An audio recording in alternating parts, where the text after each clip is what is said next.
Et coucou toi, j'espère que tu vas bien. Allez, je te propose de regarder ce qui arrive pour toi dans les 72 heures. Alors, il y en a trop. Cette guidance est intemporelle, donc ça dépend quand tu tombes sur cette vidéo. Qu'est-ce qui arrive pour toi dans les 72 heures?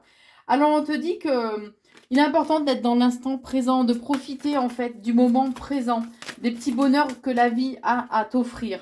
On te dit que tu as un lien, tu as une forte connexion avec une personne et que il serait bien en fait que tu changes tes habitudes et que tu sors peut-être aussi un petit peu de ta zone de confort, que tu oses bousculer un petit peu les choses.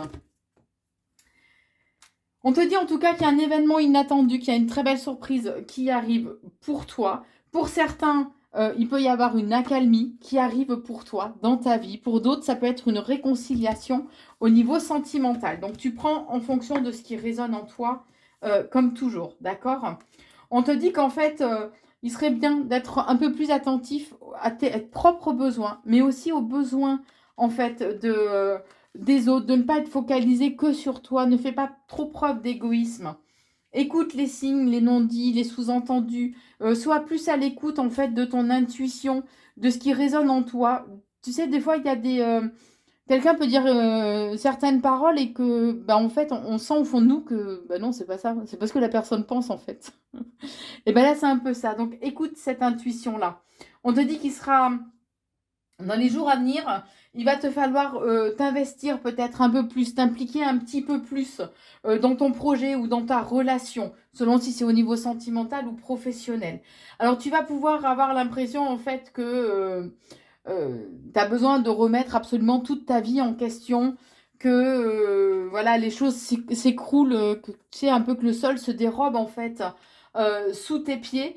Mais on te dit que c'est parce que peut-être tu étais un peu trop sur le paraître, un petit peu trop ouais, sur le paraître, sur le côté un peu futile et superficiel en fait des choses.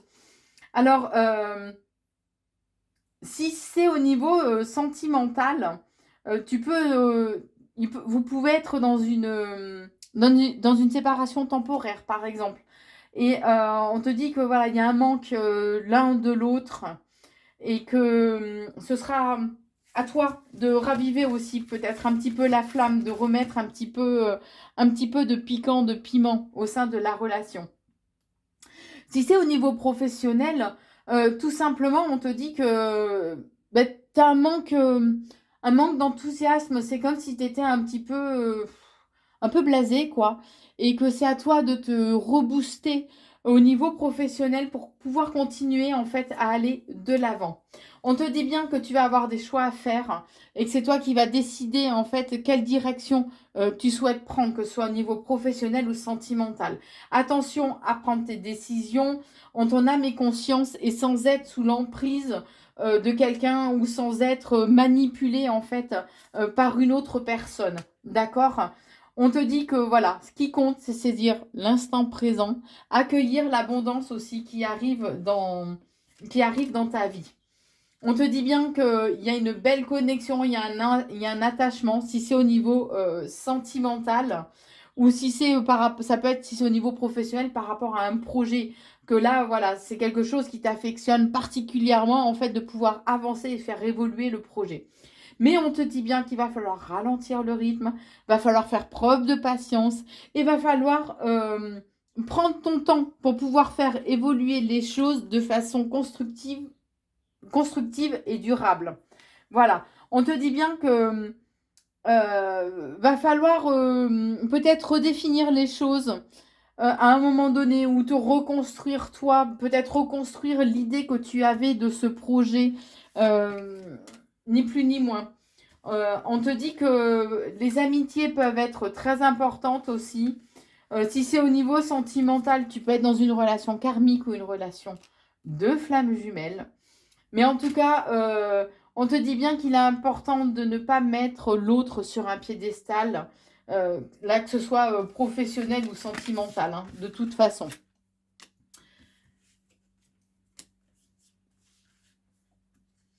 On te dit que tu vas avoir un challenge qu'il va falloir que tu vas devoir en fait surmonter. Alors, ou par rapport à une trahison, si c'est au sein d'une relation sentimentale, ça peut être une infidélité ou tu découvres que tu es dans un triangle amoureux. Ou alors, si c'est au niveau professionnel, ça peut être que il y a quelqu'un qui va te trahir, en qui tu pouvais avoir confiance en fait, et qui va te poignarder dans le dos. Alors là, à ce moment-là, tu vas prendre du recul par rapport à la situation, et on te dit que par contre ne sois pas fais de sorte à ce que ton ego ne soit pas trop fort, à ce que tu ne campes pas trop sur tes positions, et à ce que tu fasses pas trop preuve non plus d'orgueil et de fierté. D'accord? Allez, j'en mets quelques-unes. Donc ça va te blesser, ça va réveiller des blessures aussi du passé. Ce sera à toi de prendre conscience que là, il va falloir, le moment est venu aussi de soigner ces blessures-là, puisque si elles se réactivent aussi facilement, c'est qu'elles n'étaient pas soignées euh, suffisamment, qu'elles n'étaient pas vraiment cicatrisées non plus. Hein. Mais on te dit en tout cas qu'il y a un renouveau qui arrive pour toi, que c'est un point de départ. Ça peut être la naissance aussi de nouveaux projets qui arrivent pour toi. Voilà ce que j'avais à te dire.